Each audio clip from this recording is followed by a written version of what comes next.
સમાચાર સુરતમાંથી કે જ્યાં ઉધના પોલીસે 24 કલાકમાં ગુમ થયેલા બાળકને શોધી કાઢ્યું। ઇરફાન નામનું 8 વર્ષીય બાળક નંદુરબારથી મળી આવ્યો હોવાની વિગત છે।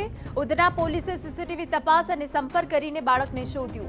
ગઈકાલે બાળક પિતા સાથે સિલાઈ ખાતામાં ગયું હતું। સિલાઈ ખાતાથી બાળક નીકળી ગયા બાદ ગુમ થયું હતું। બાળક રેલવે મથક જઈને નંદુરબારની રેલમાં સવાર થયું હતું। પોલીસ નંદુરબાર રેલવે મથકનો સંપર્ક કરી બાળકને પરત લાવી। ये निकला परसों दोपहर को 12:23। कैसे निकला था? बस काम कर रहे थे, काम करते करते जो है ये निकल गया। कुछ लेना था इसको, निकलते निकलते जो है सर चला गया उधर उधना स्टेशन के साइड में।